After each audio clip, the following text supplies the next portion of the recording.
Howdy, all you delicious people. I'm here today to review Raging Bull. So, this movie was really challenging for me to come up with the perfect way of talking about this film. So, I feel that the only way that I can really go into this film to start out some kind of positive manner of some humankind, I will go on into this. So, for those of you that have never gone on to see Raging Bull ever in your life, what could be one justification for watching a movie like this? I would go on and say that after going on and taking 2 hours of my effing time to see this movie, I can finally now understand why so many other things eventually exist and make comparisons that I've never gone on to make comparisons before because I never saw this movie and I was going completely blind into it. And so, really, I'm going to make those comparisons now. So, I would go on to realize that there are boxing movies that exist out there, like the Jake Gyllenhaal Southpaw, the Mark Wahlberg Christian Bale movie The Fighter, or the Denzel Washington movie The Hurricane.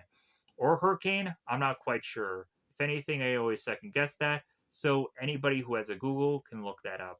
Uh, and correct me if they would like to.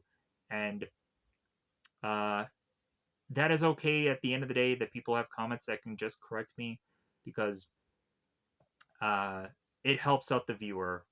Also, it probably goes on to just be like, okay, yeah, at least I can go on and to have said this movie in some capacity. But, anyways, I can understand why those three movies exist because Raging Bull exists. A movie that goes on to sell you in a very dark and vicious tone a boxing movie. We also have to go on and look at movies like Renaissance Man, that is with Danny DeVito. This movie is to also bizarrely have Mark Wahlberg in it, so we're just getting 2 degrees of seemingly Mark Wahlberg right now going on in this review for some odd reason. And besides Mark Wahlberg, there's another actor of which that I don't remember the actor's name of, or who the character is. It's been so long since seeing Renaissance Man, so forgive me. But bizarrely, this just popped in there. Uh, Renaissance Man is to go on and have a movie where a teacher goes on and teach Shakespeare or Hamlet to a number of soldiers. And we go on to, of course, have at one point there's to be one character that is to go on and uh, cite quotes from the Raging Bull film. And I never knew that up until watching this film what that guy was spouting about like I'm an animal, I'm not an animal, I'm not an animal, whatever. And I'd go on and be like, what is he talking about? And then I'd be like, oh, he's quoting movie lines. Oh, I didn't know. Uh, so yeah, so that could go on and be just an interesting bit of Easter egg that comes from a Renaissance Man movie that Danny DeVito did once. And huzzah, huzzah for that occurring. Let's go on and let's push on to the next movie. Dave Made a Maze. This is to be a movie that is to be very visually interesting. That has a character that kind of cocks their head to the side and asks the question consistently throughout the film, but there is never an answer. There is never a reason why that this line occurs, but it just does. It's the running gag of the film. And so this guy cocks his head to the side and says the word, "Did you my wife?" And that's the line that eventually goes on and even ends the film of "Did you my wife?" Because we just really need to know why that line occurs. But I am to go on and make the conclusion that maybe it has to be because of Raging Bull. That at one point we do go on and have Jake that turns to his brother Joey and is to ask him, "Did you my wife?"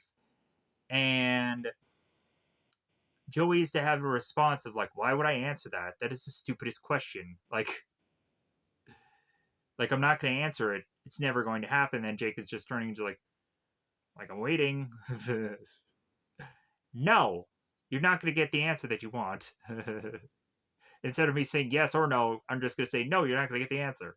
Um, but anyways, Uh, but if anything, wrapping up the whole comparisons here, we then have The Joker, a movie that I'm sure everyone loves. They cherish this golden nugget of a film like it owes them money. Uh, and then the sequel did so well, right? Yeah, I'm sure it did. Everyone loves that sequel also. If you didn't like the first Joker movie, why even go on and bother watching the sequel? I just want to see if it got better. No, it got the same. I've never gone on and seen Joker 2. I couldn't be bothered. Because I couldn't have even been bothered to fully sit down and watch the first one. It was a challenge.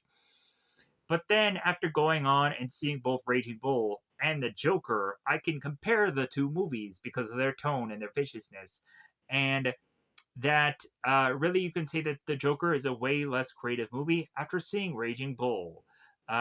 With also realizing that Robert De Niro is actually in the Joker also, and like we have a point where Raging Bull has Robert De Niro as both this boxer and this stand-up comedian, this lounge lizard, and also that Joaquin Phoenix's character is to go on to be the Joker and be the stand-up comedian that seems that everyone goes on parades, but at least he had gone on, at least decided to take up on the stage and say jokes.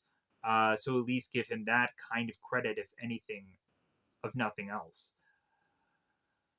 So when trying to go on and trying to uh, at least giving some kind of lesser criticism to a guy like Joker, then I would go on and have to look at Raging Bull in this fashion.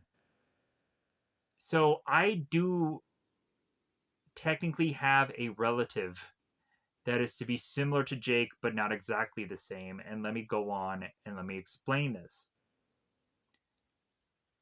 I'm to have a relative that is to be a challenge to deal with.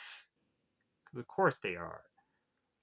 This relative goes on to insult me or berate me or whatever when I have said nothing to them or I have gone on to even help them. This still occurs.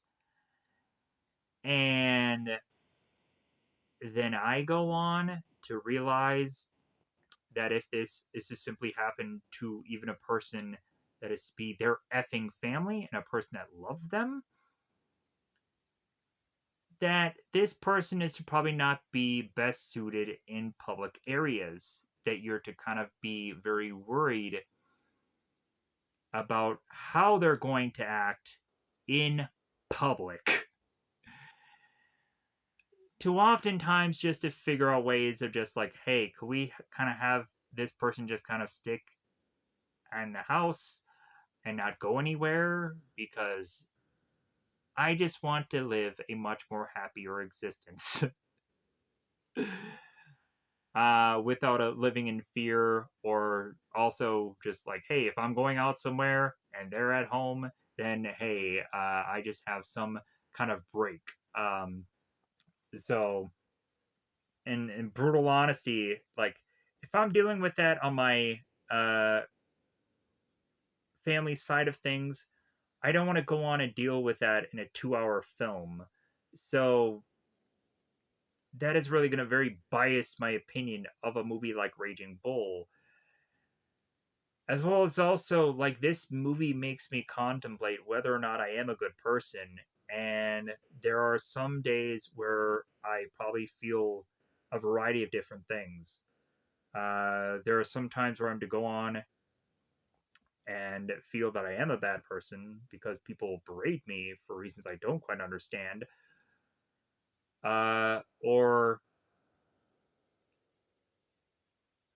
there are to also just be uh, days where I'm to just justify in my own mind that I feel I've done more good and bad than bad in my life. And that real conundrum gets cut to the quick a lot more. And I spend more things of my time of life that exists on this planet, doing so many other projects that are much more worthwhile than questioning myself of that nature. But anyways,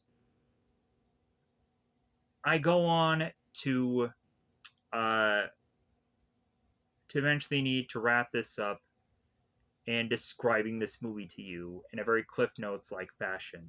So, by the end of all this movie, we have to realize that this is to actually be of a person's real life. And for me to go on and microscopingly go through it and say that anybody is to go on and be in the wrong here or whatever, it is what it is. There's some heartbreaking moments in this movie. There's to be at certain points where I'm like, man, this movie is just shock value without the value. But this movie is to have actually have occurred somehow in someone's life, and so we have to just go on and just deal with it as it occurs through this 2 hours.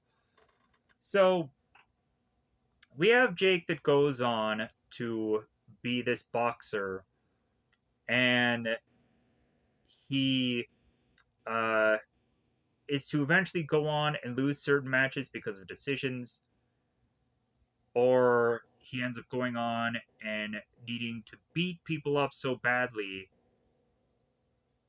so he can win matches. And he also goes on and asks for somebody to beat him up while he just puts his hands down to his side and just let this guy wail on him all he wants. As well as also Jake going on and asking his own brother to do the same. So, but if anything, Jake does go on and eventually alienate his family, his friends, everyone. I feel. But that's probably the microscope kind of going in here. Because really, Jake at first, I think, is to go on and blame the society that's around him for his problems. But then we come to find that Jake, once he leaves his first wife and goes on to the next one, we would come to find that Jake has this paranoia that starts to occur when his brother Joey and his wife is to go on and commingle with guys named Salvi and Tommy. And Jake, of course, does not really like these people or want to talk to them, but he feels to really be forced or obligated to go on and make his way to these people and have a conversation with them at some point in this film. So when Jake is to see any kind of interaction between either his brother and his wife with these people, Jake eventually is to lose it, to question why his brother is spending time with those people, or even to accuse Vicky of having an affair with any number of these men, or even his own brother.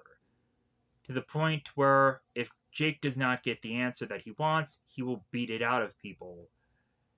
And that goes on to eventually have Jake probably spend some time in some jail, or to probably go on and continue to have his boxing career continue to spiral the way it does.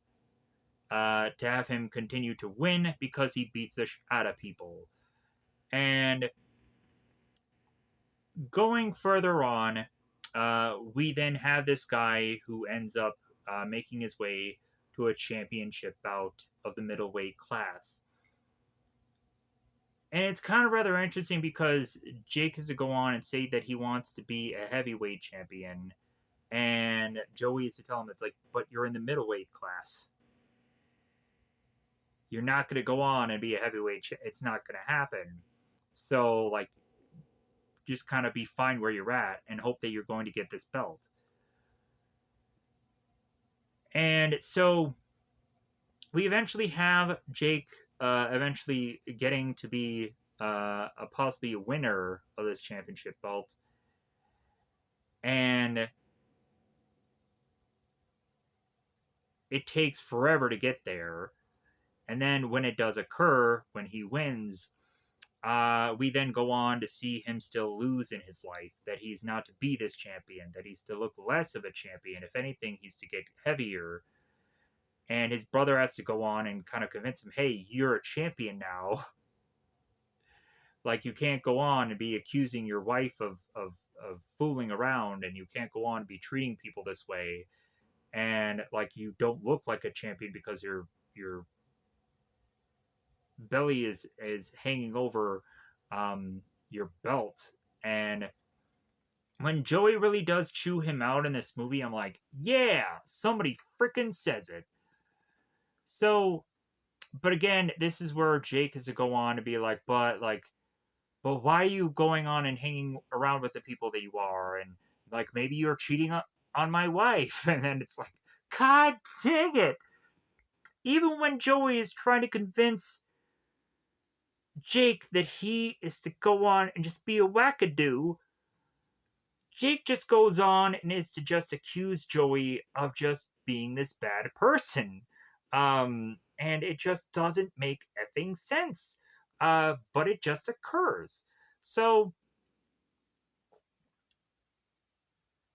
we then have Jake that eventually gets the answer that he wants, beats up his entire family, and then is to go on and figure out a way to win back his wife over as she's tempted to leave him. To eventually go on in this film to have Jake finally retire from boxing and to eventually open up this club. And we then go on to have Jake even ruin that somehow because he is to make a mistake with letting in these certain minors into his club, and he gets imprisoned for it. We then go on, by the end of this film, after everything has transpired within it, we have Jake that goes on and meets up with his brother by the end of this. And his brother is to treat Jake like a stranger. And it feels that there is a one-sided bit of conversation going on here. And really, in my opinion, that should really be how this movie ends. But it keeps going on, and just having Jake do this whole quote in front of this mirror, and then the movie ends. And I'm just like, you could have just ended it there. That would have made a lot more sense to end it there. But regardless, that's just how the movie wraps up. So with that said, let's get into full-on spoilers. Let's break this whole thing down. Stuff that I didn't go on and mention in this little bit of clip notes. So let's get into this. Let's pause here. Let's whip out my cast list. Let's whip out everything. I've kind of done this intro about 100 times in this one day, so I'm here to say that this is gonna be the freaking. This is it. It's either this or I'm just not doing this review. I'm gotten to a point where I'm like, I am effing done. So if I mess any point of any of this up, I'm not starting over. I'm not going to do this again. It's not going to happen. So thank you for watching this. And I'm going to go on and I'm going to be happy that this is just now going to be covered. And thank you for all watching any of this.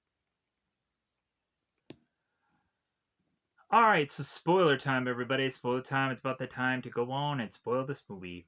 So, in the very beginning of this, we start with Robert De Niro, supposedly, I'm assuming it's Robert De Niro, it's some boxer in the ring, and he is to seemingly be in a place where there seemingly is a crowd going on, I assume.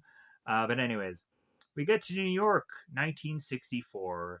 An evening with Jake LaMotta. Tonight at 8:30. This could be fun, right? So Jake goes on and is to be in this dressing room where he goes on to this whole quote, going further and further and talking about his boxing career, talking about his face off against Sugar Ray Leonard, or yeah, Sugar Ray. Talks about Shakespeare and goes on and is to uh, talk about how uh, I'd rather recite that's entertainment. We have this to go on and be Jake LaMotta at 1964. That is to probably be at the very tail end of his story, but here is to go on and seemingly be the beginning of it. Jake LaMotta, 1941. We're at the Cleveland Arena having Jake face off against Reeves, a very formidable foe that is to go on and seemingly be doing so well that Jake really needs to go on and come up with a way to win this last round by really just knockout at this point. So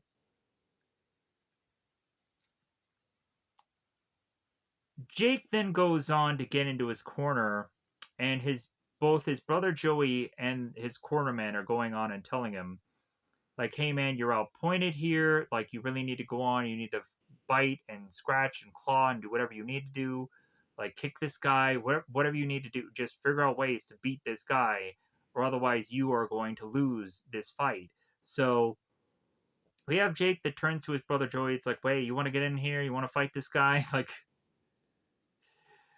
then all of a sudden we have a riot that is, or not a riot, a fight that is to be breaking out between a guy in a fedora and a sailor, it seems, or a military guy of some kind. They're fighting. One woman is screaming out help, and no one really cares, I'm sure, sadly enough.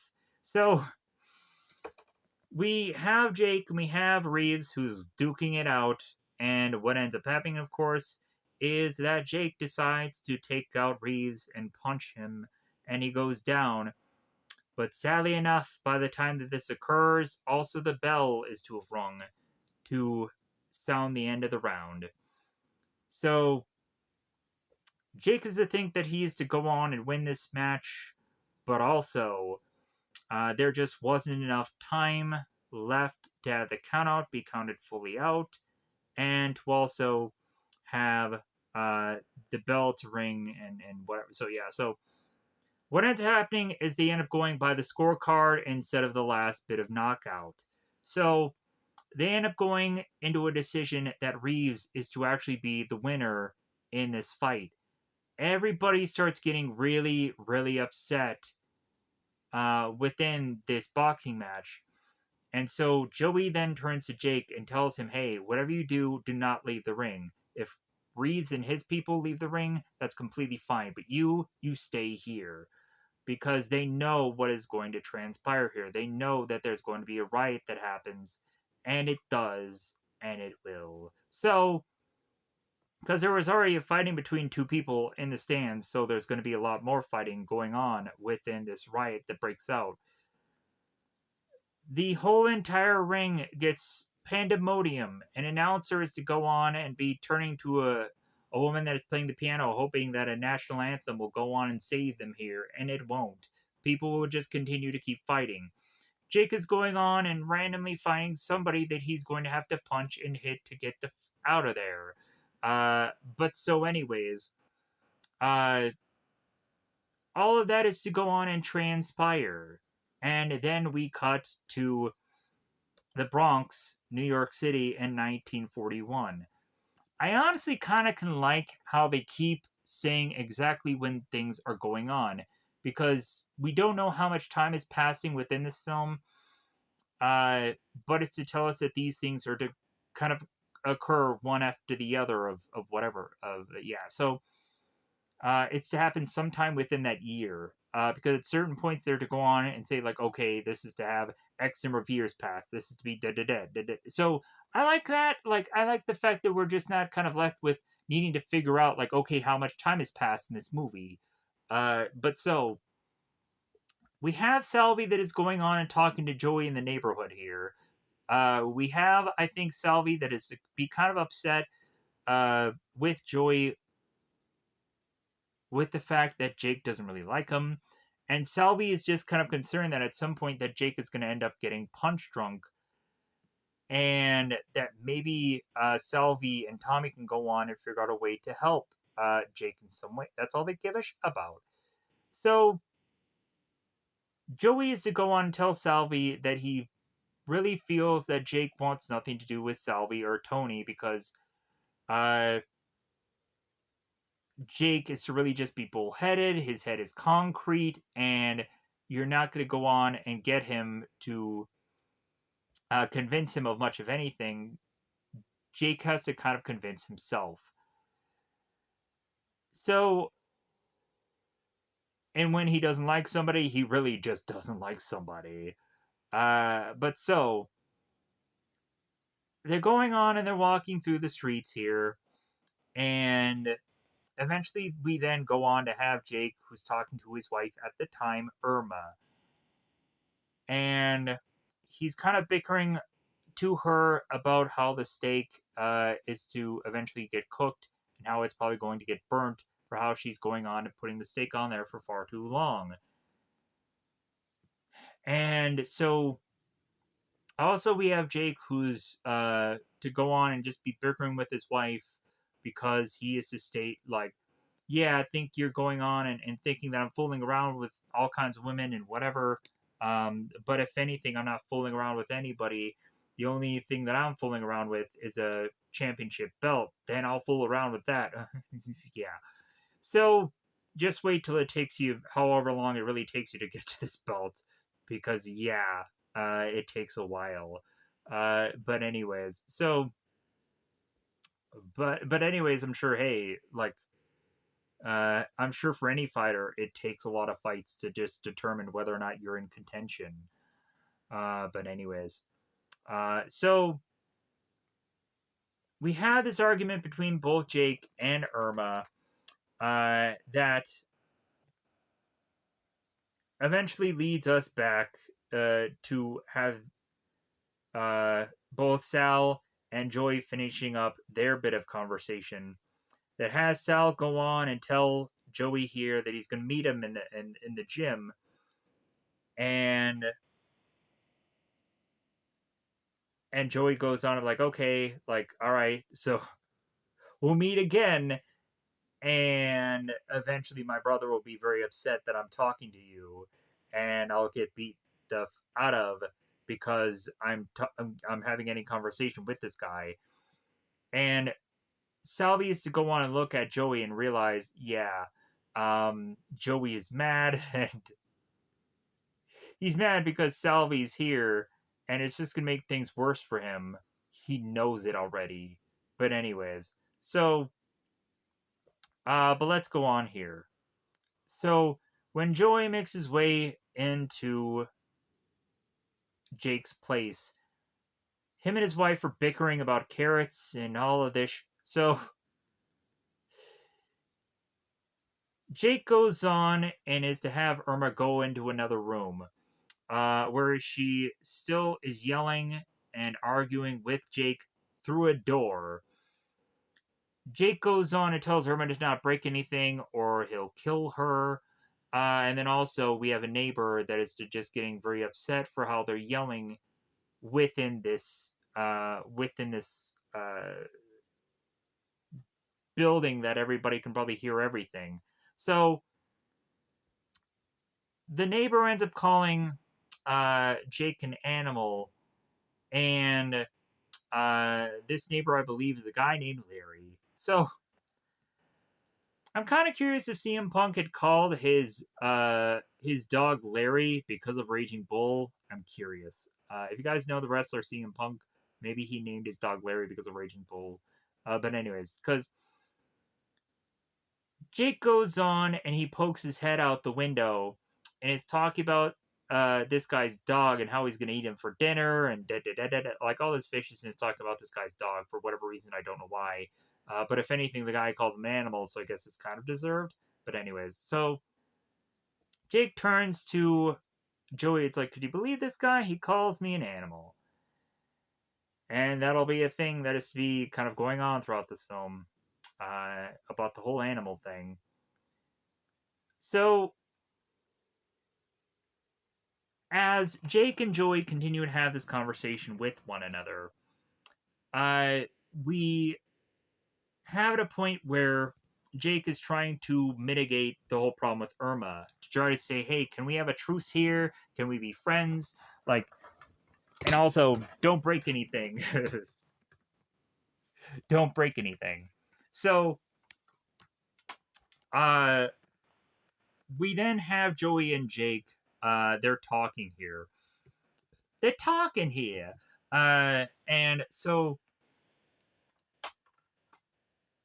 we have consistently Joey that comes in with like the next thing that they're doing.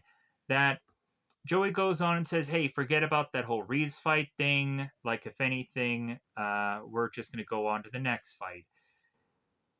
And so Jake goes on and kind of has this thing on his face, and then Joey wants to know why. Jake goes on and says, "Maybe there's a reason why I won't be a good fighter, and it's because of my hands. I have such small hands." And he has little girl hands. And so maybe that's why he's not to go on and end up being a heavyweight fighter, and maybe not ever fight Joe Louis. And Joey goes on and looks at Jake. It's like, you do realize that you're a middleweight fighter, right? You're never going to go on and fight out of your class. Uh, and so Joey has to consistently convince Jake that he's a middleweight fighter and nothing else. But so, uh,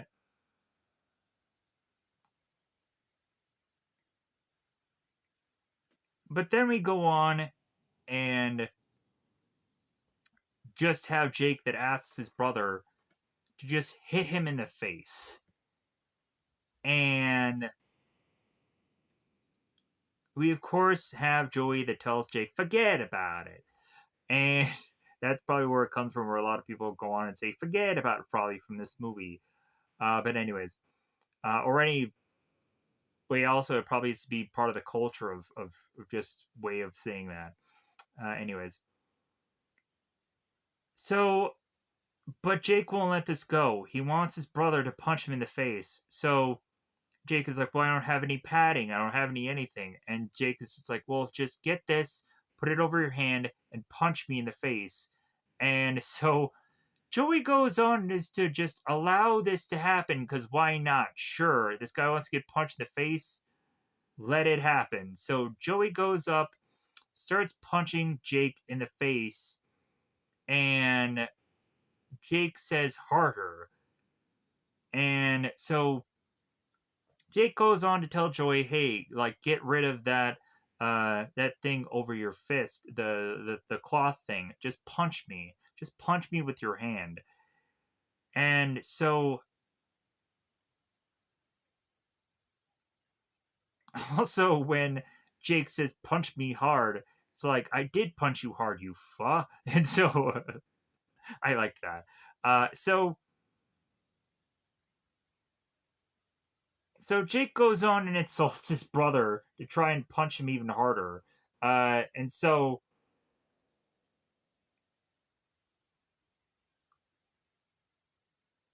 we have Joey that's to say, "Hey, that's enough." Uh, like if anything, like Jake's cuts are starting to open up, and what does it prove that Jake is just continually getting these punches to the face? Nothing, nothing whatsoever. Besides him just taking these punches, it's stupid. So the next thing we see is Salvi, like he said, has made it to this gym session. So Salvi goes on and says hello to people, and then goes on to say hello to Joey. So Joey goes over and starts talking to the guys, and just like, "Hey man, how you doing?" and so on and so forth. So we have Jake was like, well, hey, come back, like this is my session, blah blah blah blah blah. So uh we have Salvi that goes on to say to his men, and it's like, well, hey, yeah, I spoke to Joey yesterday. I don't know. If anything, also the way that Joey looks right now, he just looks mad. Blah blah blah blah. So Jake goes on and looks at Joey. It's like, well, hey, why are you going on? Why are you talking to them? Like, because he knew that this was going to happen. He knew this dialogue was going to happen between the two of them, and he knew that his brother was just going to get upset uh, with Joey, and he was going to get freaking beaten up just for knowing or speaking to these guys. And that's the just thing that we're going to go through throughout this entire film. So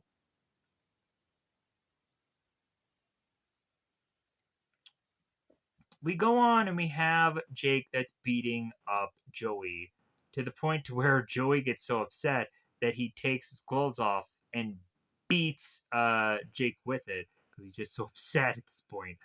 Uh, but anyways, Salvi goes on and leaves the gym session uh, and tells Jake to watch himself so that we won't hurt himself. So, uh,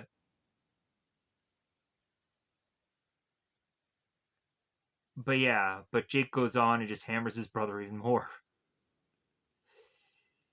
So after this session is over, we go to the pool, both Jake and both Joey, and we have Selby that's with his friends and also a woman named Vicky.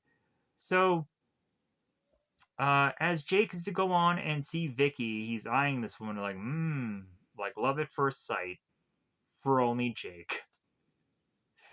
So Jake is to go on and ask Joey about this Vicky girl and uh, to be curious if she is to go on and be with Sal or any of these guys, or if Joey had also gone on and dated her at some point. And Joey's like, well, yeah, I think I dated her. I think he says he dated her a couple of times, but nothing ever happened. He never slept with her. And so Jake, after going on and finding out about the Vicky girl, I'm like, okay, like I think, like if anything, like regardless of him being married or not, Jake just goes on and decides that he's gonna go after this girl at some certain point. So we then go on to uh, have after this conversation between both Joey and Jake, we then would see that Vicky is to make her way into this pool, and the guys would be like, "Hey, don't get your hair wet." Uh, so the next thing we see is both Jake and Joey, who are dressing to the nines. They're in their blazers and their dress shirts, and they then go on to want a night on the town. Irma is like, "Well, hey, like you guys are going out," and Irma is to just kind of be upset that she's not going with them. And so, really, at this point, we start to really see that this is going to be the last bit of interaction we're going to have with Irma and Jake and Joey, because we're really just going to see the transition that we make with Jake going on and ending up with Vicky and living at his father's place and just moving on after that. So we have this annual summer dance that they go on and they have a seemingly paper of. And so we have Jake and Joey going to this club, and there is even at one point where they see this priest and they go on to ask him to give him to give them some kind of prayer or give him a Hail Mary or something. Uh, I think they also end up asking him if he would like a drink, and it's like no. And they also and one of the guys asked him, "Hey, did you Did you put any money in the basket this week at church? So uh, we have Jake that goes on and sees Vicky off in the distance and realizing, like, hey, this is my time to go after this girl. So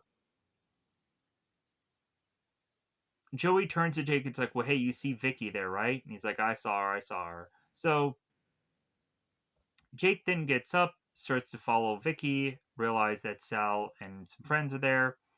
Uh, Sal, Vicky, are to make their way through this club as there are people fighting.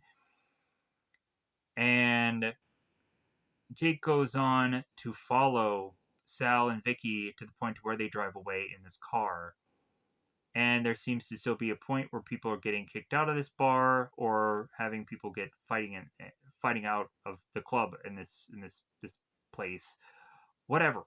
So the next thing we see is Joey is to have this fancy car, and he goes on to see that Vicky is by the pool. He goes on to be like, "Oh, hi, darling, how you doing?" So Joey goes on to ask Vicky if he knows about his brother, and so it seems that Vicky does. So we then have Joey that ends up consistently calling his brother Jack instead of Jake. So I'm not quite sure if Jake's actual name is to be Jake or not. Maybe it's to more go by Jack. But either way, that's what the credits say, that his name is Jake, so I'm going by that. So uh Jake gets out of the car, meets up with Vicky, and asks her if she wants to go on a ride. And so Vicky's like, well, sure, I'll go on and I'll need to change, but then I'll go with you. So she does. The two of them make their way to putt putt golf, and it seems there is at one point where a ball ends up getting stuck in its little house, so they decide, all right, no more putt putt.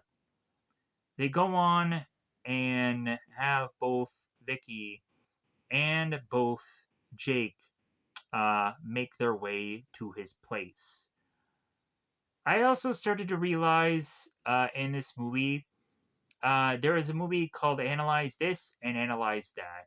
The sequel of this seemingly bits of movies would go on and have Robert De Niro reunite with this same exact woman who plays Vicky in this movie in Analyze That.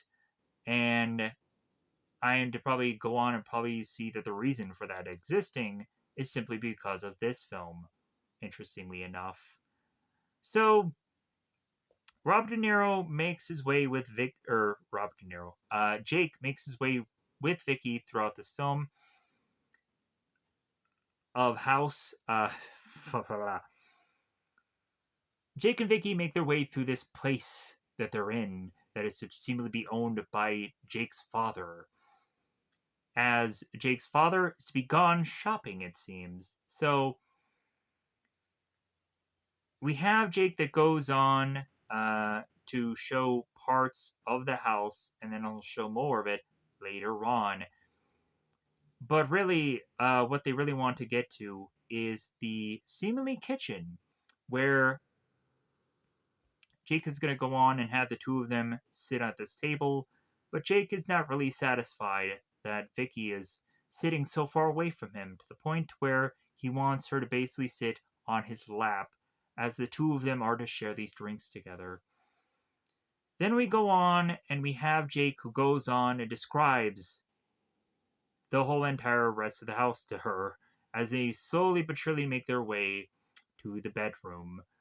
After they go on and they talk about the bird that is possibly dead.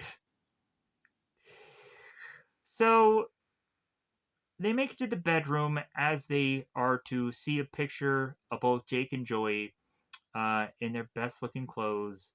And Jake turns to Vicky and says how beautiful she is and asks if anyone has ever gone on and told her how beautiful she is.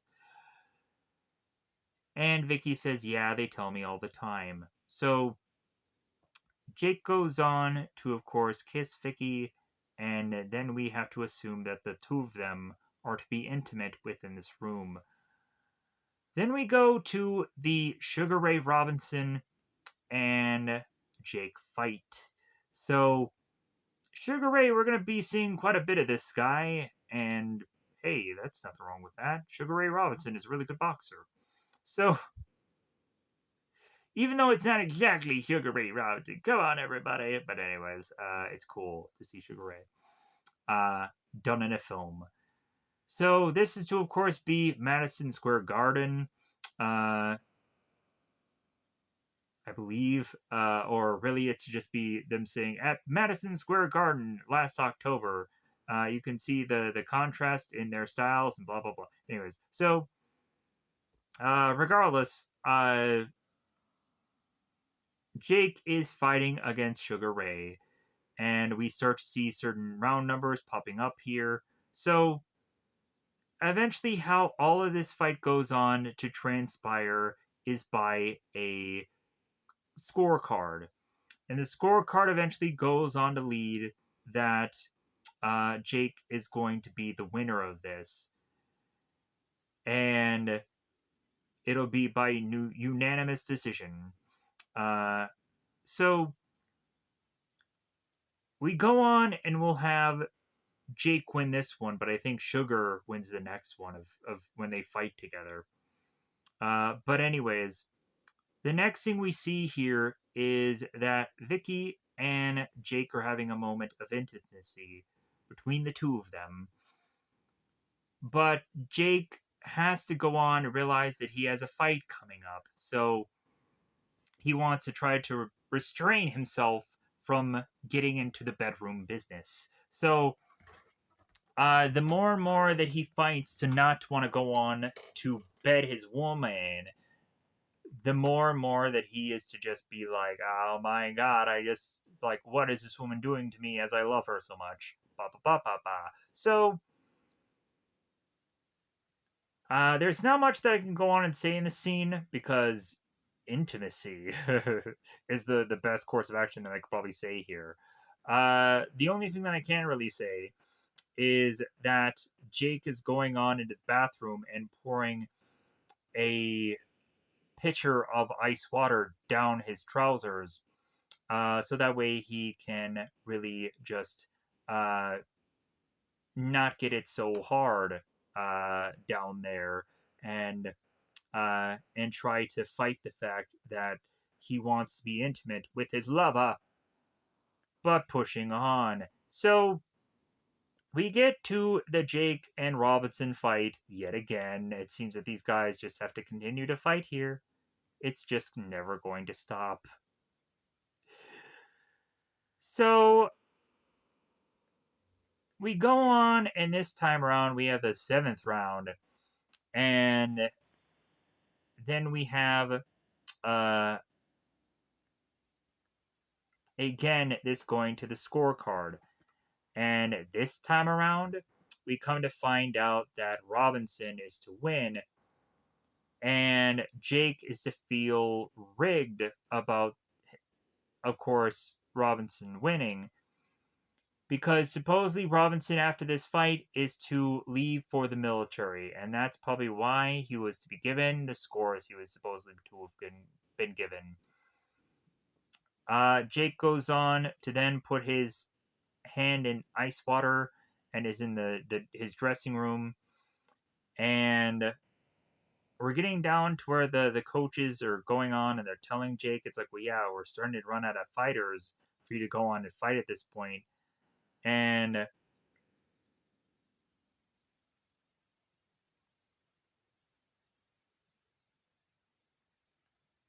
so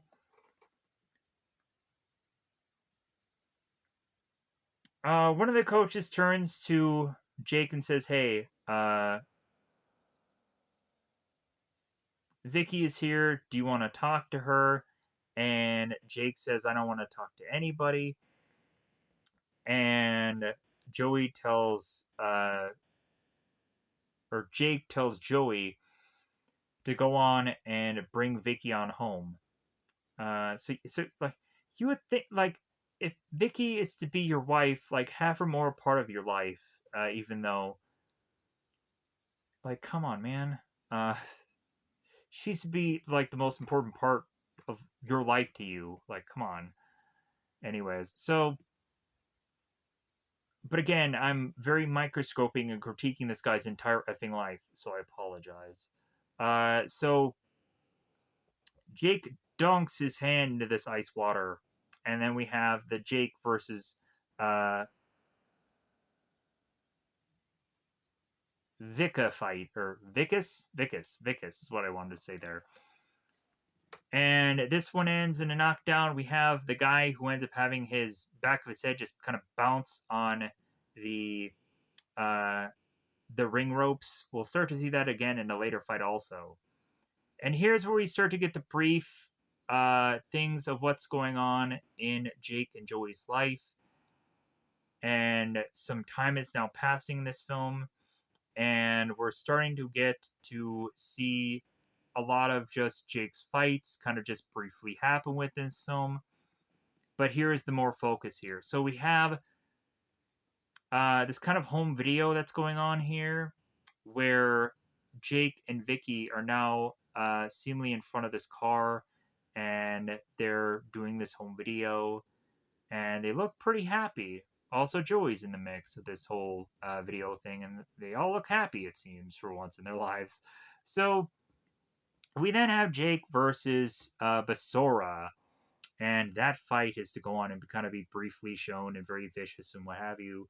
And then the next thing we see is that Jake and both Vicky are going on to get married, which seems to be probably in a court ceremony. It doesn't look like a normal wedding, but hey, at least they had one. Good for them. Happy for them. Up until a point where Vicky is like, man, she used to be such a saint. Uh, Jake goes on and faces off against Coach Sean and or Kachin. I'm not quite sure. I apologize for any of these boxers who I mispronounce the name. It's not on purpose. I'm just reading it off how it looks because I don't think they end up saying the names in this film. We have Jake. We have Vicky. They're at a pool. They're having fun. Why do I need to talk about this? Because it's a part of the film. Jake fights Edgar. Or Edgar? I'm going to be butchering more names, folks. Uh, Jake goes on to seemingly be waving his hands in the air after this battle. We then go on to find out that Joey is marrying a woman. Because why wouldn't he? I'm happy for Joey. I'm happy that he's gotten married. I'm happy that he has kids. Good for him. Like, yeah, he deserves this happiness. And we have just a really happy moment that looks just fun to watch. Back with Jake facing off against Satterfield. Whatever goes on there is whatever goes on. We have Jake that is to be going on to be carrying his wife up this flight of stairs into this home. And then we have seemingly multiple kids that both Jake and Vicky are to go on and have. So uh, then we, I think, see that Joey and his wife also have kids. Happiness is to be seemingly having been going on these certain number of days. Vicky is to go on and be giving Jake this little apron that says "Mommy's Little Helper." That's kind of funny. And then we get the Jake and versus Bell fight again. Jake's arms are to be waved up in the air, so we have to assume he won that. Then we get to the Pelham Parkway, Bronx, New York, 1947. And so what transpires here is to have Jake that has a bit of a belly. He does. Why? I don't know. So, but if anything, really what it comes down to is Jake is to eventually find out that he's going to fight another person, a guy named Gennaro, I believe. And so when they go on, they start talking about this specific fighter. they go on and they say how attractive he is and how good looking he is. And it seems that Vicky, without even knowing anything about this Gennaro guy, she goes on and she also repeats that same exact sentiment that Joey's to go on and say here. And then Jake is a bit like, why did my wife say any guy is to be attractive or good looking or anything like that? And then so Jake then turns to Joey. It's like, well, hey, why did you think my wife said anything about this guy being attractive? Do you think that there's anything going on? And Joey's like, no, nothing is going on. And so Jake tells Joey, it's like, hey, keep an eye on her. I don't know, something suspicious here. So we then go on and get through all of that I had to really break down so easily that this movie doesn't probably break that down so easily. Man, did I cut through a lot of that scene, cut to the quick. Because there's also a load of dialogue that is to continue to just be said here that I have to figure out ways to just fill time with up until the point where I can go on and really get to the avenue of which that I just want to get to the next scene, which is here. So Joey then goes on to tell uh, Jake here. He's like, you know what? Like, if anything, like, how about you go on and you end up like treating your wife good? How about you go on, you take her out, you take her on a night out in the town. How about you go on and you kiss her and you tell her that you love her and you really try to kiss and make up here. So after there is to be a little bit of argument between both Vicky about the whole like, hey, why'd you call him beautiful thing, blah blah blah blah. So Jake goes on and is with his wife, starts hugging her, starts kissing her, and then they go out to the Copacabana. So they go out to the Copacabana, and Jake and Vicky and I believe Joey and his wife are all going out. It seems like a fun time, but it doesn't end that way. So we have at a point where Vicky is to make her way out to go on and briefly talk to Sal. And she's going on and just simply doing that because both Sal and Vicky are just to be old friends. But oh, does Jake not like that now, does he? So Sal goes on and makes his way to Jake and Joey's table. And Jake goes on to start talking to Sal and Sal Jake. And uh, we also have this lounge lizard that is to come up and to start to make jokes. And we then go on and have Sal making his way to Tommy's table. And Vicky is also there to talk to Tommy.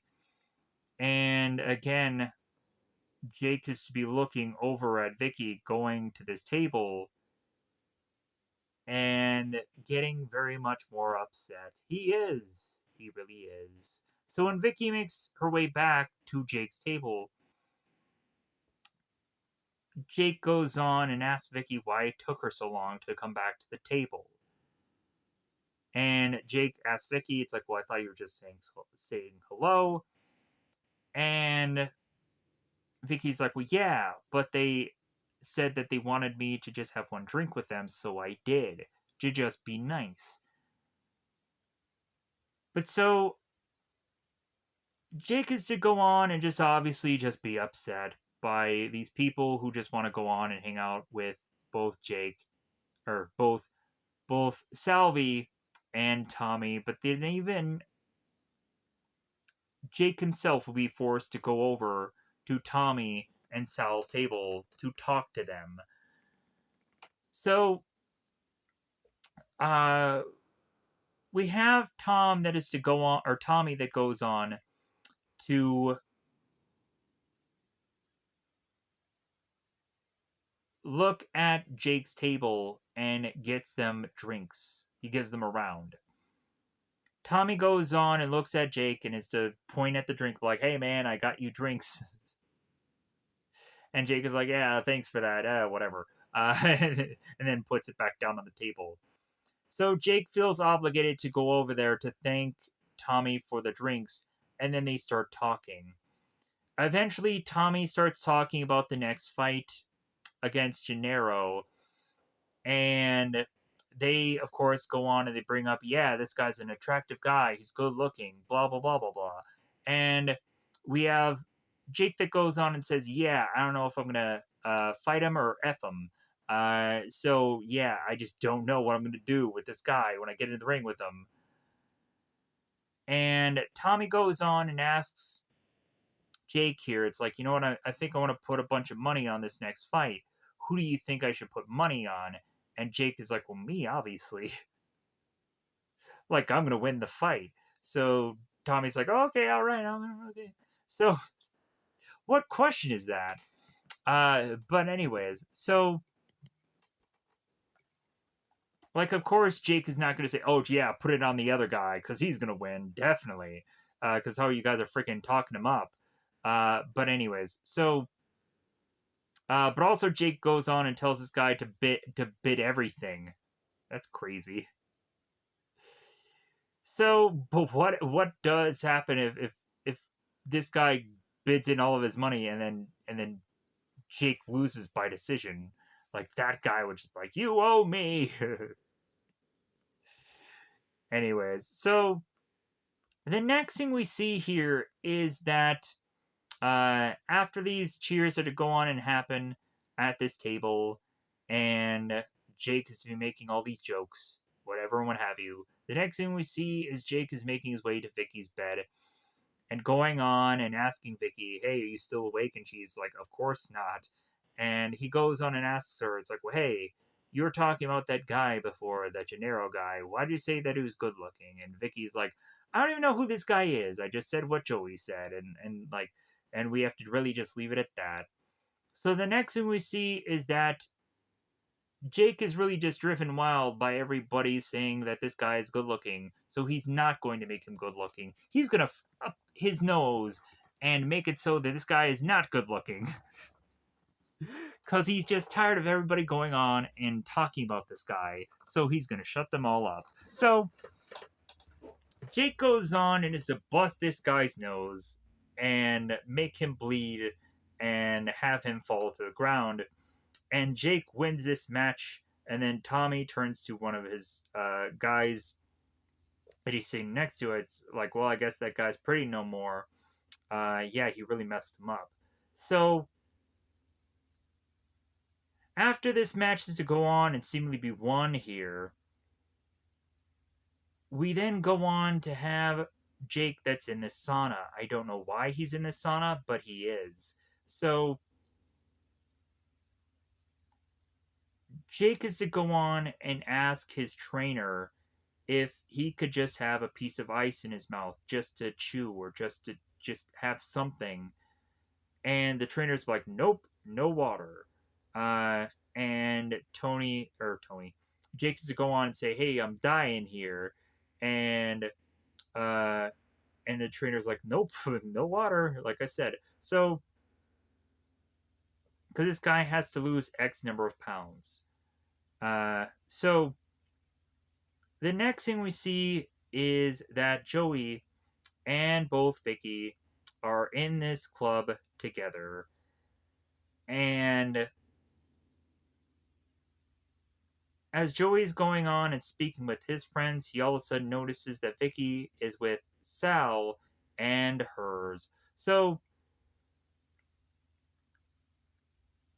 Joey kind of breaks up or breaks away from his friends to then go on and talk to Vicky and get her out of the table that's with Sal. Be like, hey, what are you doing? And Vicky is to go on and eventually be like, hey, you guys are just so up my ass that at this point, like, Vicky's like, well, hey, like, you guys are to always question that I'm doing something and I'm not, so I might as well just do this, just to like, so Vicky kind of is in the right here, where it's like, what, Vicky can't go on and have her own life? Like, she has to, like, know or have people of her family know what she's doing at all times? And she has not done really a thing that would justify, like, people, like, going on to just question anything that she used to go on and do, because it's at a club, at a table, and it's with friends. It's in a public place. I don't think she's going on and effing him under the table. I don't think that's happening. So I don't think she's effing anybody under the table. I think, like, Vicky can go on and just have some time to herself with some old friends. Uh, but if anything, uh, Joey then goes on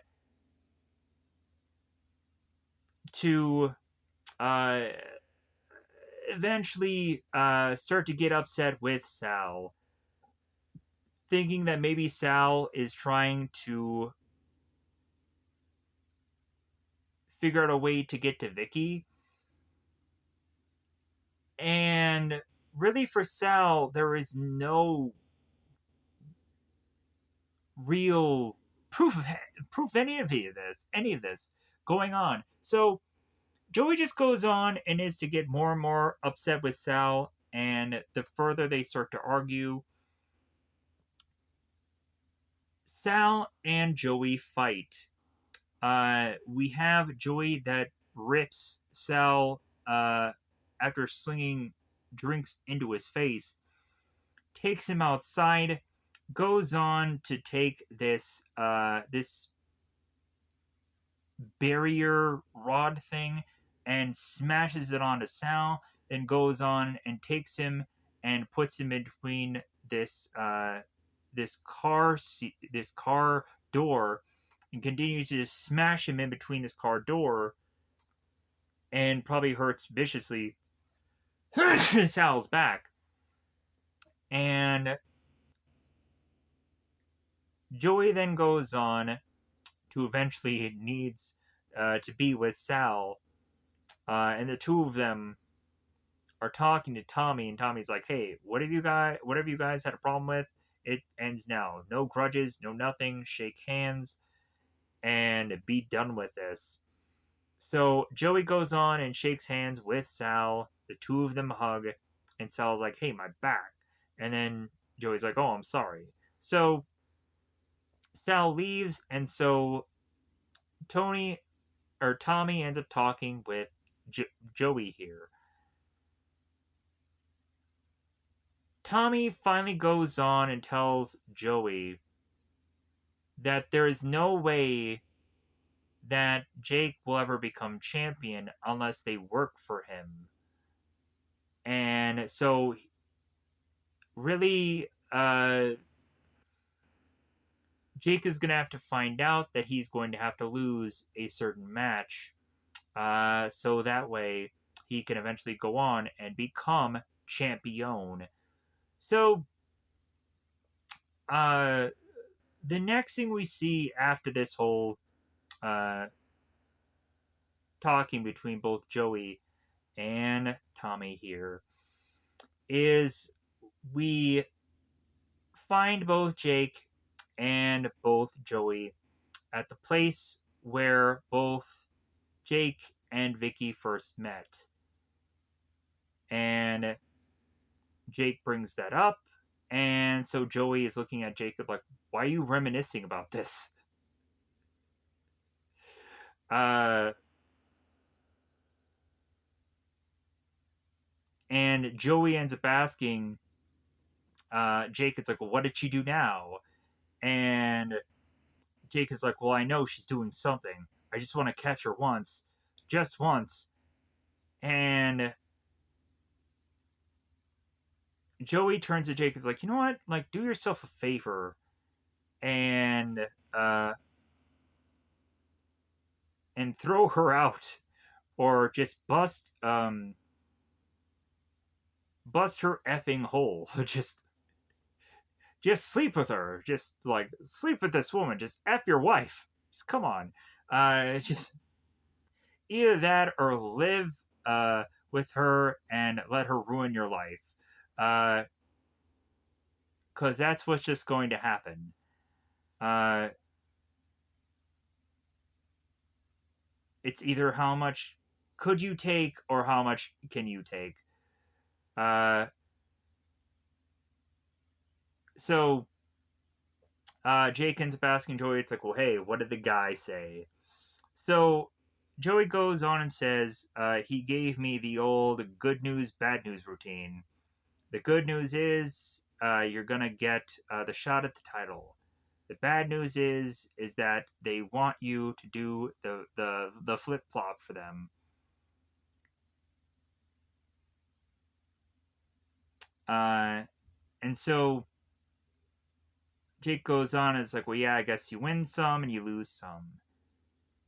And this one, I guess you're gonna lose. So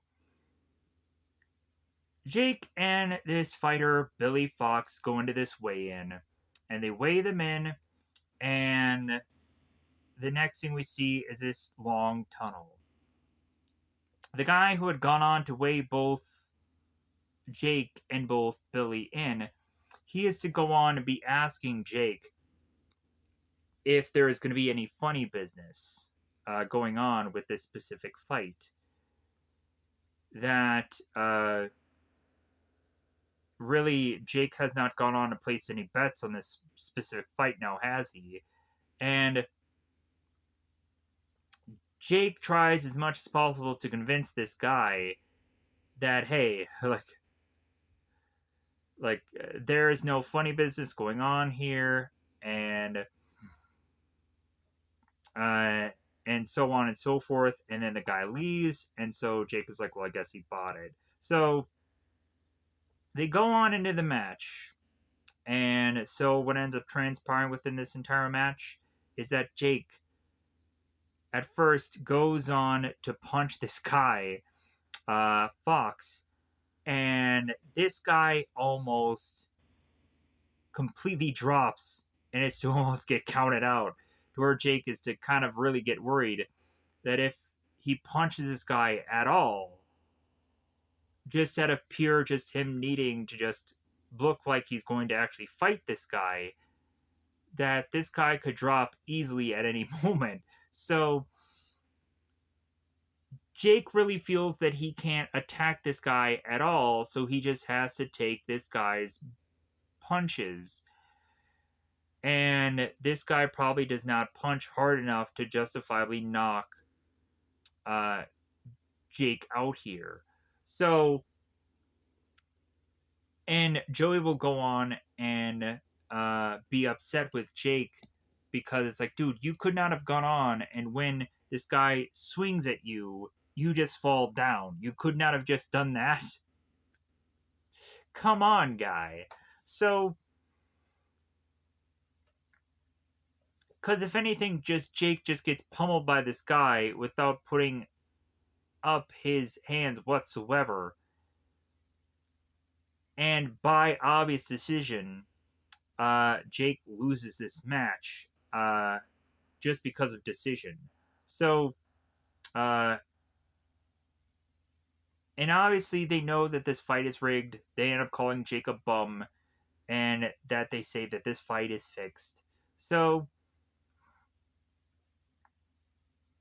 we have in the newspaper that the Board of Boxing has suspended Jake from fighting. Because obviously this fight was rigged. And so the next thing we see is Jake and Joey. They're in this kitchen together. And here's where Joey goes on and drop fakes. Because it's like, man, how is that you could not have done that whatsoever? And Jake goes on to explain that I fought the guy, I tapped him like that, and all of a sudden he's like just down on the ground. And so, uh, but Joey goes on and says, well, hey, you didn't have to have picked him up and helped him. that isn't going to go on to help you win this matchup. So I'm sure maybe also that fighter might have been drunk or something during that whole entire fight. It could have been any number of things. So it seems that there's an investigation probably going on of that whole Jake fight. And so uh, now Joey's to go on and tell Jake, it's like, well, hey, the next thing that should be coming up, unless Tommy dies for any reason, you should be getting this title fight. And Jake goes on, is looking at Joey. It's like, well, why would Tommy die? Is he having a disease? Is he ill? And Joey's like, no, I'm just saying, if anything happens to Tommy, you're set. You're going to get this title shot. And then, of course, we go on and have 2 years later, oh my god, 1949. So we have in the background this banner that is to have this fight. We have this trainer, and we have this guy who's trying to figure out how to sew using this meat over this guy's head. So we have at a point where Joey is going and grabbing this phone and wondering who everyone is going to go on and have a meal to eat and whatever. And we have at a point where when Joey turns to Vicky, she ends up saying that she wants cake. So I'm wondering what kind of cake she wanted. Doesn't really matter, I guess. Maybe she'll get pie instead. Whatever. Uh, but if anything, she was forced to have a cheeseburger. Because Joey goes on and says, well, cake is not really a meal. What about a cheeseburger and fries? And then Jake goes on to tell Joey, it's like, hey, if she wants a cake, let her have a cake. Like, but Vicky's just like, fine, I'll just have a cheeseburger. That's what I'll have. I don't care. So we would go on to then have Tommy that arrives and is to uh, talk to Jake. He ends up asking him, it's like, hey, how you feeling, buddy? Like you feeling good, so on and so forth. And Jake goes on to tell Tommy, it's like, well, hey, when I get to the fight, then I'll know how I'm feeling.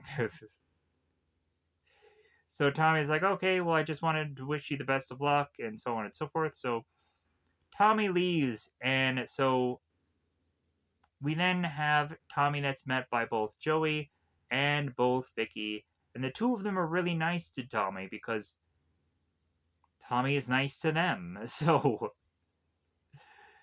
Vicky goes on and does the whole kiss on the cheek thing, and of course Jake doesn't like that because eventually we'll follow that up with at some point Vicky kissing Joey on the cheeks, and Jake won't like that either.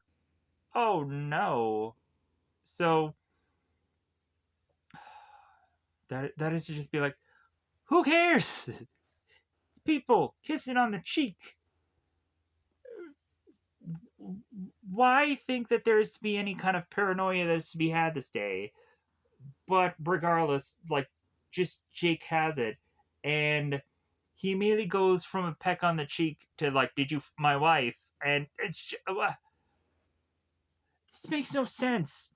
Uh, but again, I guess paranoia just works in people's minds. Just I don't know. It just, I, but to eventually just go on and go to that extent of accusing one of your family members that you have loved and been your family and your I don't know. Uh, so we have Jake that goes on and takes Vicky aside of like, hey, what was that all about? And so the two of them were just really being nice to one another, and so Jake is to go on and be like, well, Why are you so friendly with that guy? Why are you so? Because he was friendly with me. So, uh, eventually, Joey is to kind of interrupt what they're saying here, and it's like, come on, like, why don't you just stop it? And Jake turns to Joey. It's like, hey, you shut up. I'll deal with you later. So the next thing we see is that uh, Jake is going on and having padding being put over Joey's chest as Jake decides he's going to go on and keep continuing to punch Joey and say that he's the boss. He's the boss. Yeah. So Jake goes out into his fight and ends up going on to uh, face off against this fighter who I don't exactly know who it is yet. Oh, it's Marcel. Marcel? I'm butchering this name. Uh, so we end up going into this fight, and what ends up transpiring is to seemingly be a number of rounds 3, 7, 9, and so on. So, how this match is to go on, this fight is to go on and end, is that both Marcel and both Jake are in their corners, and the ref is to look at Marcel and realize that he cannot continue. So the referee calls the fight because of a technical knockout and lets Jake win. So Jake does win this fight because he's the only one left standing. So he wins this match and is to go on and eventually win the title. And he ends up getting a picture with some guy. I don't know who he is, but photo is to be done this day. Good for him that pictures are to be done.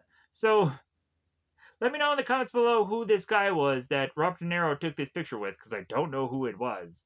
I'm sure Google could have probably answered this to me, but I just didn't bother to figure out, or maybe IMDb could have, but I just didn't want to take that time. So we then queue up the 1950s of Paulham Parkway. So here's where we get to a point where then Vicky is to kiss the cheeks of Joey, and we of course go on to have Jake that's kind of upset about that. So Jake is trying to get the TV to work. He's trying to figure out how he can move this antenna to get the TV to have a better reception. So Jake goes on and asks Vicky where she went, and she said shopping. Then she went to her sister's, and she probably blew 5 guys in the parking lot because that's the answer that Jake wants. So we have, of course, Jake that asks Joey, "Hey, why is it that you just went on and just kind of kissed my wife on the cheek that way?" And Joey was like, "What? I can't I can't kiss my sister-in-law. She's family." And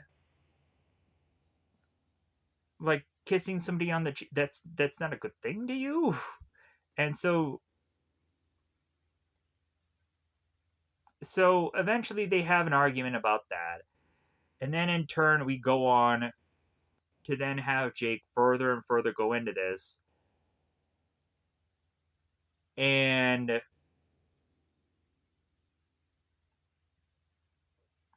as the two of them argue and talk about dirty looks, and Jake is going on and telling, or Joey's going on and telling Jake to, hey, maybe you should go on and start losing some weight because like you got to look like a champion soon, because if anything you're getting to have to defend that title soon. So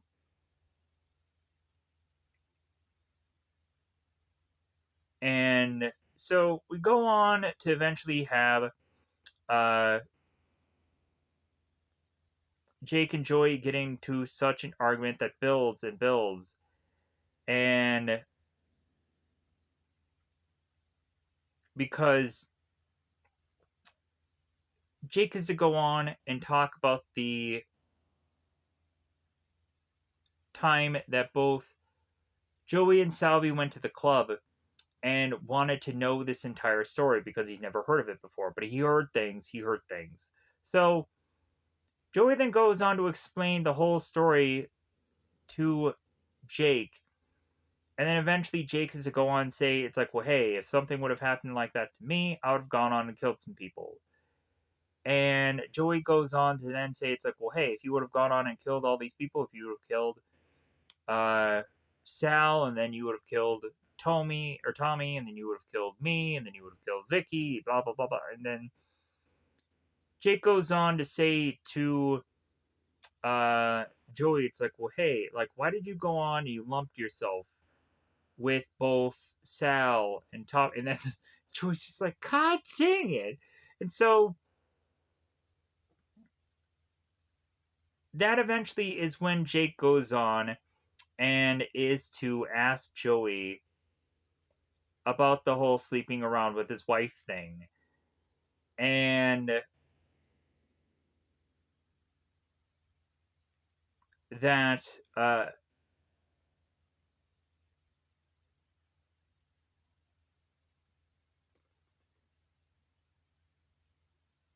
because it kind of lines up this way. So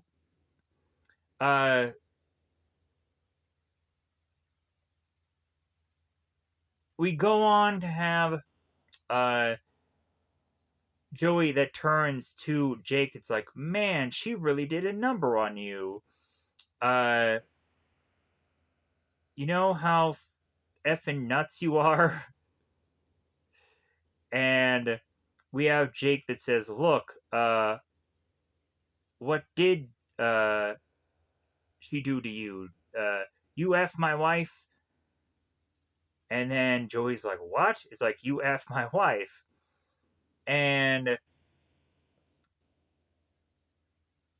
Joey's like, how could you ask me that question? How could you ask me that? I'm your brother. Where do you get the balls big enough to ask me that? And so Jake is like, well, just tell me. And Joey's like, I'm not going to answer that. I'm not going to answer it. Like, it's stupid. And Jake turns to Joey. It's like, well, you're very smart, Joey. You're giving me all these answers, but you're not giving me the right answer. I'm going to ask you again. Did you or did you not? And Joey's like, I'm not going to answer. That's a sick question, and you're a sick fuck. And I'm not that sick. Like, then I'm going to answer that question. And I'm telling you anything, or I'm not telling you anything, I'm just gonna leave. And so Joey does go on and leave here. So right after that, Jake goes up to Vicky and goes on to then ask her exactly what she had gone on to do. Vicky goes on to state that she had gone on to go shopping, like she said, and then she had gone to her sister's, and then the two of them had went to the movies, and they had went to see The Father of the Bride. Father of the Bride, that is to be like a Steve Martin film. Unless that's a completely different movie. Maybe the Steve Martin film is to be a remake. So I don't know exactly when Father of the Bride appeared, but yeah, when that came out. But obviously, I think they probably remade that with Steve Martin and Martin Short. Anyways, or Steve, yeah, Steve Martin, yeah. Correct me if I'm wrong about that. But anyways, so it's another film that's Father of the Bride, I'm sure. Moving on. So, so, but that's what just kind of popped in there. But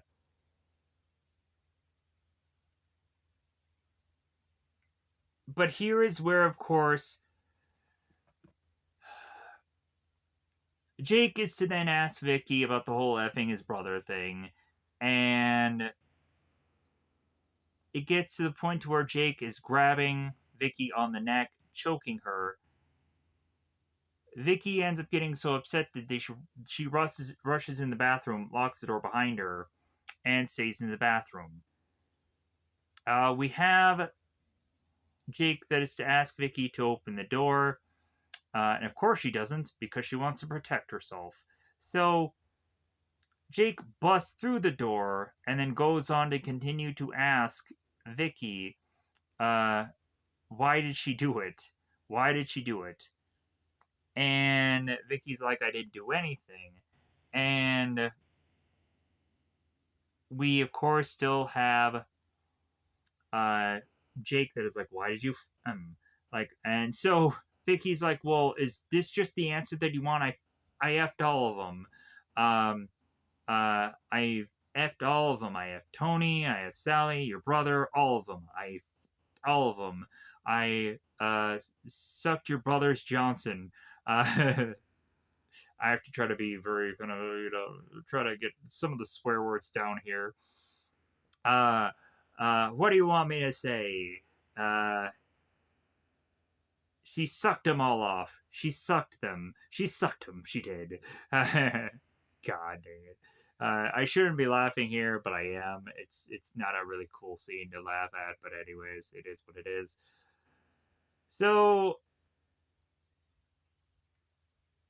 and then Vicky goes on and says that she did everyone else on the effing street. She did them all. So she calls her husband a fat pig and a selfish fool. So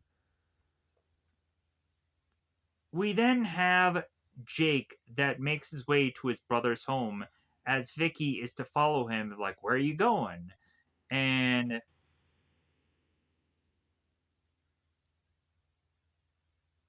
Vicky and Jake are kind of fighting in the street, but Jake is obviously going somewhere to meet with Joey while Joey is eating a meal with his effing family. Really? You're going to do this now? So Jake goes on and is to find Joey while he's eating this meal and starts to effing choke him, dragging him through the home and say that that you my wife. So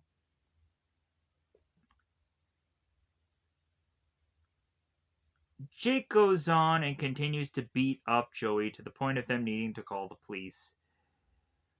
Jake shouts out the word "I'll kill you, I'll kill you," and Vicky is to say, "Stop it, he didn't do anything." And so both Jake and Vicky, it's like, "Hey, get out of here." Uh, we of course go on to have uh, Joey's wife that is kind of consoling Joey as he's down on the ground. As the kids also watch from a distance. I feel sad for these kids. So we then go on to have Vicky, who is going into the house and she's getting her freaking briefcase because she's getting the F out of there. We have Jake that notices that Vicky is doing this, goes into the room, and is to go on to beg her to stay. Should be doing a lot more than that. Uh, but Jake goes on and tells Vicky that he's a bum without her and the kids, and to try to get her to stay here. And she caves, she gives in, and she stays with Jake. Jake versus Dathul. However that is to be pronounced, I'm sorry for how it's not to be pronounced correctly. We go on, we have this fight going on here, and this is to be for the crowning of the new middle heavyweight champion. And what ends up transpiring here is that Jake goes on and fights this guy, and his eyebrow opens up with blood, starts spraying out. And eventually, this fight ends with Jake taking this guy and having his head bouncing onto every rung of the ring ropes. And they count him out. He got knocked out. Jake wins. The next thing we see here is that Vicky is talking with Jake that he needs to go on and he needs to call to his brother and apologize to him. And Vicky is to tell Jake, it's like, hey, I'll go on and I'll put the coins in the phone booth and you'll call your brother. So Vicky goes on and does that while Jake is dealing with this interviewer that he doesn't want to do an interview with. So Jake then goes into the phone booth to then uh, have Joey answer the phone. Joey's answering, thinking that bizarrely that this is actually Sal playing a prank on him. And Joey goes on to say, "Hey, you listen, your mother sucks, effing uh, big elephant schwanz. You got that?" And then he hangs up the phone. I probably still think that probably Jake is to be upset with Joey just because Joey was to think that Sal was to be the one on the phone. So maybe that's why Jake is to still be upset with his brother and not calling him on the phone. The next thing we see is that Jake is to be covered in some weird, it looks like blood water that they're putting all over his body. It's very weird, I guess. So, because Jake is in yet another fight. Uh, this fight is seemingly to be sponsored by Pat's Blue Ribbon because we keep seeing it everywhere. It seems. Uh, but anyways, this fight is going on. Joey is actually watching the fight on the telly. Why is he doing this? I don't know. If anything, he could have just not at all watched the fight and probably been all the more happier for him not watching this fight. But he wants to support his brother, even if it's just watching him on the telly. So good for Joey. I love him. In a way of which that is to be of a man that is to appreciate that a guy does a thing at some point in this film. Anyways, moving on. So Jake is to go on and face off against also uh, Sugar Ray again at this point in this film. This is the fight that's going on, uh, where Jake is to have blood uh, slash rags all over his bate. And I didn't know exactly who he was fighting in this movie, but it is Sugar Ray. So here is the part in the movie where we go on and we have Jake who's looking at Sugar Ray and he puts his hands down and he tells him, "Come on." And Sugar Ray gets ever so close to Jake and starts beating the out of him to the point to where we start to just see Jake's body start to flap in the camera. He has his hands is like doing a lot of this going on, and his head is going like this, and just his body is just doing a bit of a shaking and some breaking.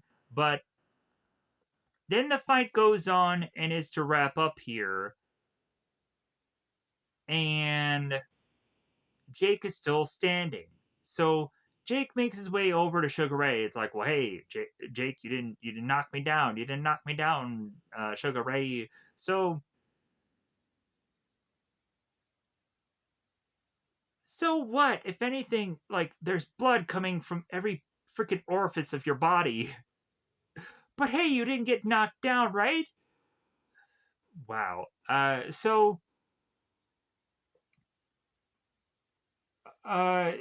you would think at this point, like we would never go on and ever have a Sugar Ray versus Jake fight. But we would probably still have one still going on to this day. So, uh, I'm sure if we could. So they go on and they state here that the championship has changed hands, but Jake still goes on and he has his own belt that he keeps. Uh, so because obviously, yeah, Jake wasn't going to go on to win this fight. So we also have to have them show uh, that there was blood on the ropes. They had to kind of cut to that. for reasons I'm like, okay, whatever. So we now have Miami, 1956, and at this point we now have Jake that has retired from fighting, and we can just take a look at his face and how he looks and just really show how much time has really passed here. No offense the way that this guy looks, it's just like we can definitively like just see that there's to be quite a bit of time where I'm sure Jake has really gone through the ringer of just fighting and finally retiring and so on and so forth. So Jake is going on and doing this interview talking about his retirement, and also they go on and ask Vicky about his retirement, and Vicky is to go on and say it's like, yeah, it's good that now he's to be home and is with his family. And Jake goes on and says, yeah, and I've opened up this club, and you'll never guess what the name is. The name of the club is his own effing name, because of course it is. So it makes sense. Like I'm sure a lot of people would just want to go on and slap their own name in a business. It makes sense. It does. So we have Jake that is at this club, and he's going on to do his comedy bit, whatever he's really doing here. And he goes on and he takes this microphone and he rubs it up against this woman's dress because I guess since he owns this club, he owns this place. What, is anybody going to go on and tell him to stop that? I'm sure people can go on and get a good laugh out of this also. Just like, God, what is this guy doing? So we have Jake that's in this club and goes on to salute to everybody, and he would, of course, go on to eventually do his classic speech, where eventually, by the end of it, I think is where they go on and do the whole that's entertainment thing, and they know exactly what his speech is. So I guess that is to just kind of be his sign off, and like, okay, like a guy has a sign off, that's cool. So Jake goes on to eventually meet up with certain figures of this city, like some kind of substantial attorneys and this and that. And Jake ends up asking this attorney, it's like, hey, are you here for the shakedown? Like, do I need to bribe you? And so on and so forth. And there's to be this woman that Jake is to kind of be schmoozing and whatever, and eventually drops her drink all onto her dress. And Jake is like, well, hey, get these people another round because they dropped her drink. So the next thing that ends up transpiring here is Jake ends up talking to a minor that he doesn't realize that it's minor until much later.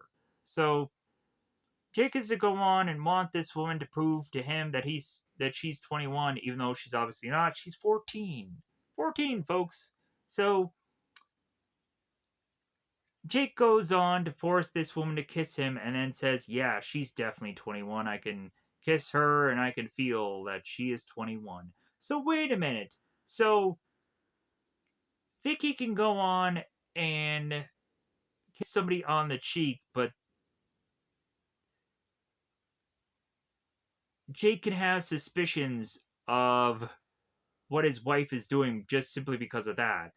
But Jake goes on and fully lock lips with not one, but two women, and there is to not be some same just things going on here. But anyways, it's whatever. So the next thing that Jake does after kissing, locking lips with this one woman, he then is to look at this other and be like, "Oh, you must be 21 too. Let me kiss you as well to prove." Yeah. So then after that, Jake goes on is to pour a number of drinks, one right into the other, in this almost statue-like form. Then someone turns to Jake and tells him that his wife is there, and And it's like, well, like, he's not going to go on and do anything about that now, is he? And so by the time that finally Jake does go on and make his way out of this club, he meets with his wife that goes on and tells him that she wants a divorce. She's taking the kids and she's leaving his ass. Thank God for Vicky. So, but if anything, yeah, like I'm sure it was freaking hard on the kids. Like I hope that they did okay. I hope that uh they would go on to just lead good lives, I hope. So, the next thing I would see is Jake, who's laying down on this bed, to get woken up by a number of investigators and say that they're from the DA and they're going to show a picture to Jake, and it's of a 14-year-old girl. Then they'll show a picture of a girl that was in the club that Jake had kissed, and be like, hey, this girl and this 14-year-old girl, same person. They're 14 years old, so you had gone on to distribute alcohol to a minor. So, uh, also, it seems that this girl ended up with some men the night before. So, yeah. Um, any number of things could have happened with that situation. So, they're definitely going to go on and arrest Jake because of that. And so Jake is now in a rush to try to get to Vicky's place to try to get his championship belt so we could break the championship belt just to get jewels from it so he can hope he can pawn these jewels so that way he can pay for his bail or for his uh, $10,000 that he has to scrape together. So we have Jake that is busting up his championship belt. Vicky is getting upset that this racket is to be happening in her place. And so Jake goes on and busts up his belt and then goes to this pawn shop. The jeweler only is willing to offer Jake about 2,000, but he needs about 10. So Jake is not going to go on and get the money that he needs to get together, and so he makes this phone call that he can't raise the 10,000. So uh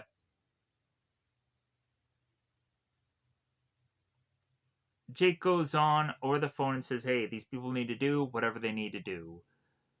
So the next thing we see is Dade County Stockade, uh, 1957, Florida.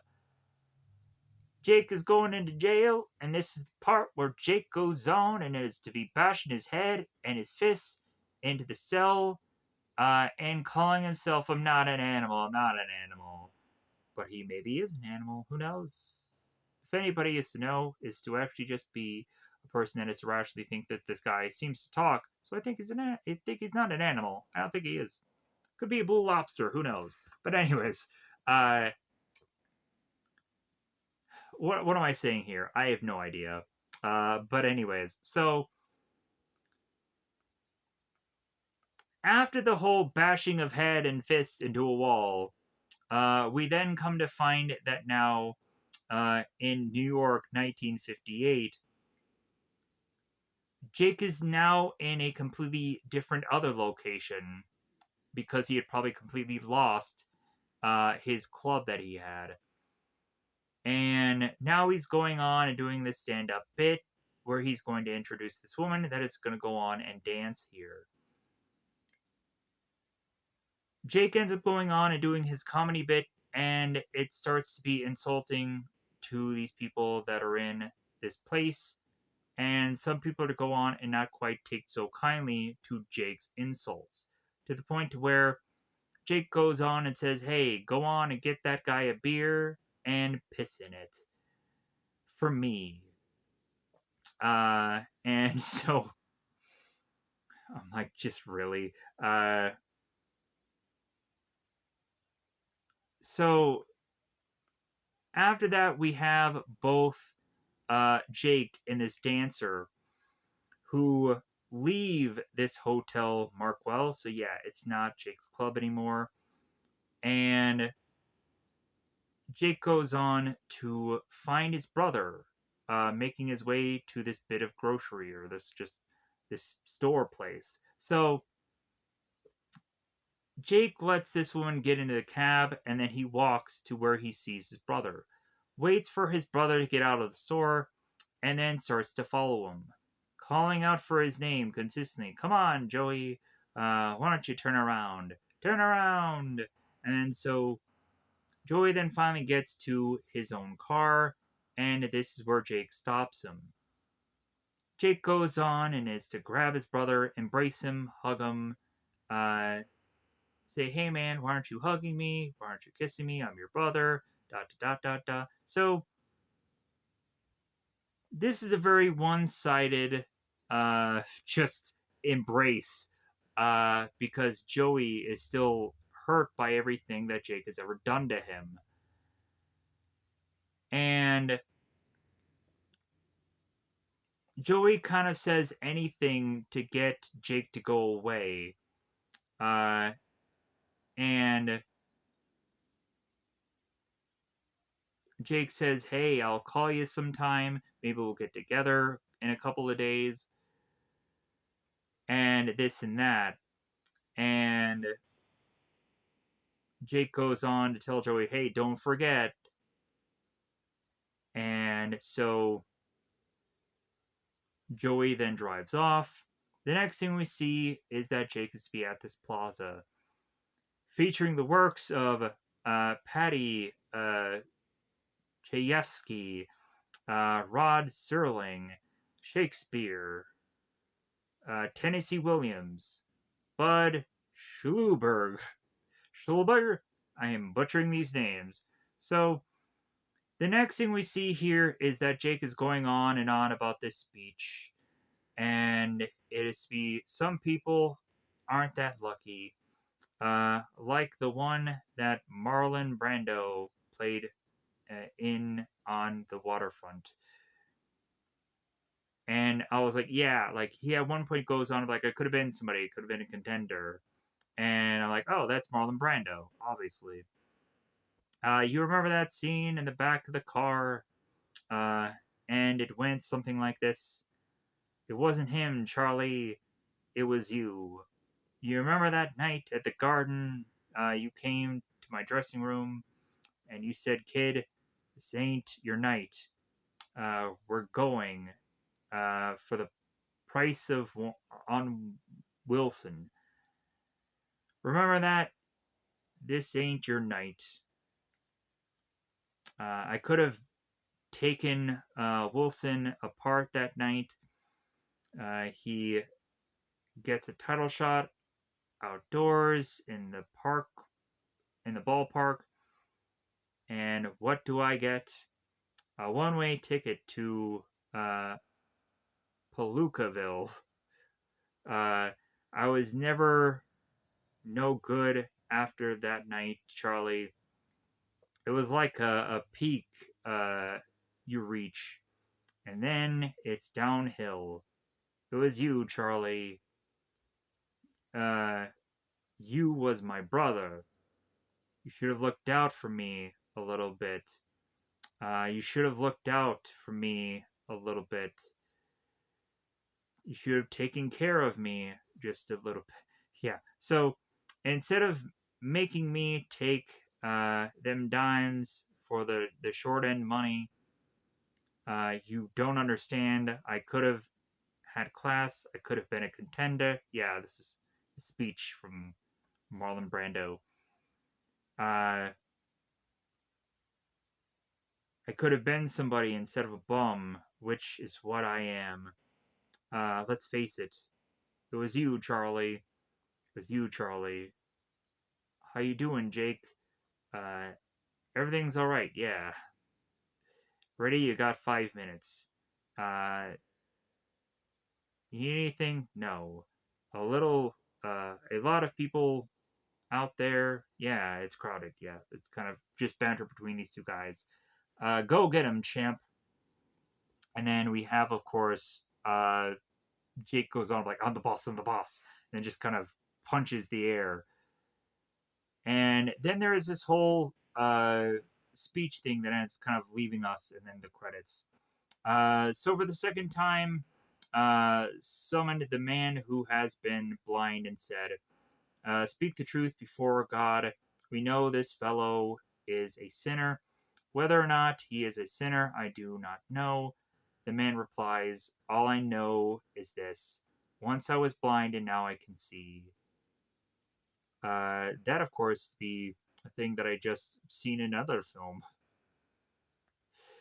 called The Game, where they go on and they quote that, where they say, once I was blind, but now I see, which is kind of funny, because I'm like, man, what a serendipitous thing that I've got on to recently see the game movie, and they say that same kind of quote from the Bible, I believe. But anyways, the John thing. But anyways, I'm gonna get the heck out of here. I'm happy that I took less than 2 hours to say this whole thing. But if anything, I don't think I did it perfect, or the way in which that I'm satisfied completely about this. But I think I'm way better satisfied about reviewing this whole thing than I probably was at any time of the 100 takes that I took before. So this is just gonna have to be good enough. Um, Thank you for watching this. I do appreciate it. I hope anybody goes on and finds a movie out of any of the stuff that I've ever gone and done and enjoys any number of them, or goes on to learn something of any of these reviews that I've ever done. Um, Regardless of some people not liking my specific opinions, but are to still find a movie out there or a show out there through my reviews and just be like, oh, like I can go on and find a way to like something, or I can go on to just be like, hey, I just need 2 hours to kill, so I'll watch this. And yeah, that's all I ever wanted, for people to just have um just some kind of thing to just bide their time if they have nothing better to do, and this review might just end up being it. So thank you for going on and being a part of this channel, for deciding to subscribe, because I've seen a number of people that have started to subscribe on this channel. It could just be for the fitness YouTube shorts, or it could just be for actually any number of these reviews. But either way, I do appreciate people going on and taking the effort to hit that button, because I know it just uh, is to go on and be a thing that people are to really just think back and forth whether they should devote a subscription to something like this. But anyways, I hope to, in my future, go on and continue to keep doing fitness shorts, regardless of certain times of which that I'd kind of just been dealing with certain things and whatever. But yeah, I have to go on and keep doing videos also. But uh, man, I'm just getting burnt out on both doing YouTube videos, and also just burnt out on just kind of doing my workout schedule. So I was also going to at some point do workouts, but I ended up doing this video instead. So yeah, so I'm really gonna have to change my schedule up to kind of fit in doing these videos better, and also like figuring out when I should do these workouts. So that'll be a future thing that I'm trying to fix. I'm trying to get better at. But it's also very lucky that I haven't really drastically changed much of my sleep schedule, because that hugely affects everything that I do. So with that said, I'm going to go on and get the heck out of here. Goodbye, everybody. Goodbye, everybody.